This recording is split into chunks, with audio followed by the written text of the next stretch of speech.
नमस्कार। एक बार पुनः स्वागत है आप सभी का हमारे कार्यक्रम चौपाल संध्या में। आज के इस अंक में हम बात करने जा रहे हैं पोल्ट्री खाद के बारे में। किसान साथियों, पोल्ट्री खाद पौधों के लिए एक उर्वरक के रूप में प्रयोग किया जाता है। इसमें नाइट्रोजन, फास्फोरस और पोटेशियम की उच्च मात्रा उपलब्ध होती है। ये सभी पौधों एवं फसलों के विकास के लिए आवश्यक पोषक तत्व हैं। एक उर्वरक के रूप में पोल्ट्री खाद का उपयोग करने से पहले इसके द्वारा होने वाले बैक्टीरियल प्रदूषण के जोखिम को कम करने और दूसरे किसी भी संभावित रोगजनक को जो इसमें मौजूद हो सकते हैं उन्हें हटाने के लिए अच्छे तरीके से कंपोस्टिंग करना अति आवश्यक है। यदि खाद को ठीक से कंपोस्ट कर लिया गया है तो इसे मिट्टी में मिलाया जा सकता है या फिर पौधों तथा फसलों के लिए टॉप ड्रेसिंग के रूप में भी उपयोग में लिया जा सकता है।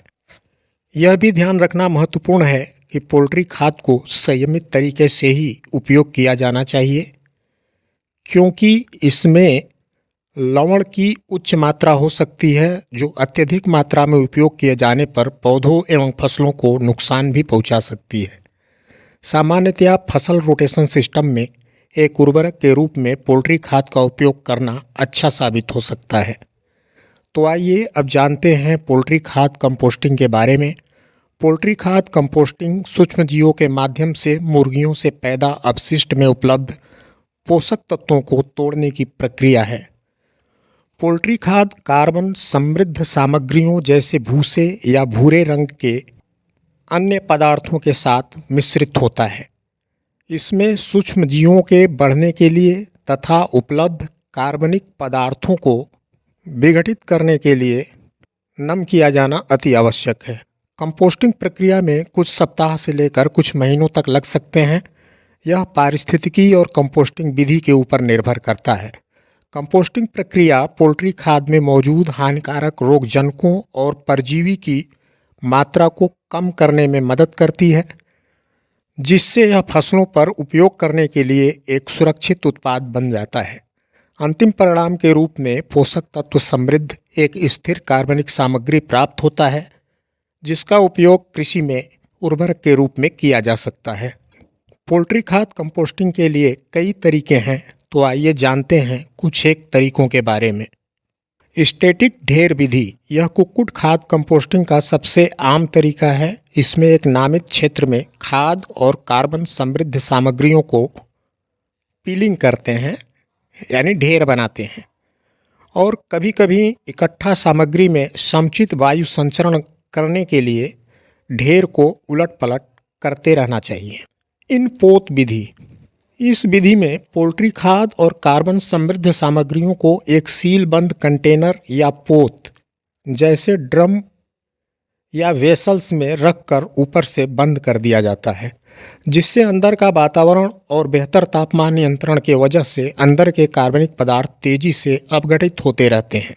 एयरेटेड स्टैटिक ढेर विधि, इसको हम एएसपी विधि के नाम से जानते हैं। यह विधि स्थिर ढेर विधि के समान है, लेकिन इस विधि में सूक्ष्म जीवों को ऑक्सीजन प्रदान करने के लिए समुचित वायुमंडल का उपयोग किया जाता है, जिसके परिणाम स्वरूप कार्बनिक पदार्थ तेजी से अपघटित होते हैं और इस विधि में उच्च तापमान के कारण खाद में मौजूद रोगजनक और परजीवी भी नष्ट हो जाते हैं।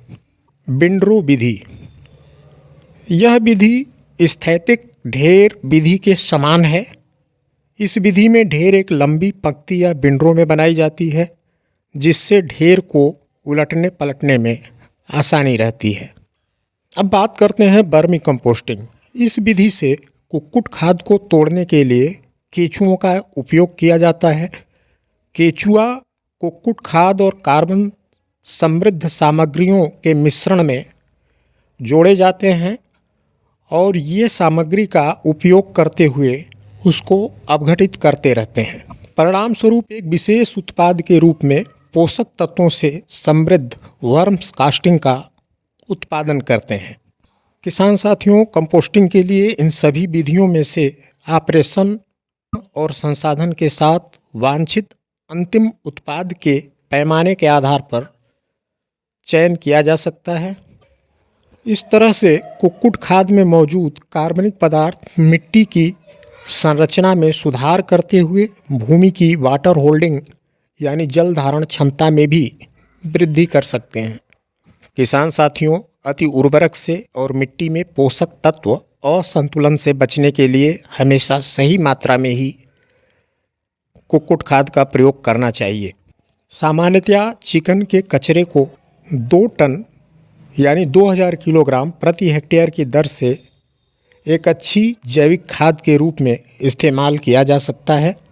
1 टन सूखी पोल्ट्री खाद तुलनात्मक दृष्टिकोण से 100 किलोग्राम यूरिया यानी जिसमें 46 किलोग्राम नाइट्रोजन हो, 150 किलोग्राम सुपर फास्फेट यानी 16 kilogram P2O5, 50 kilogram potash, 125 kilogram calcium carbonate और 30 किलोग्राम सल्फर के बराबर परिणाम देता है।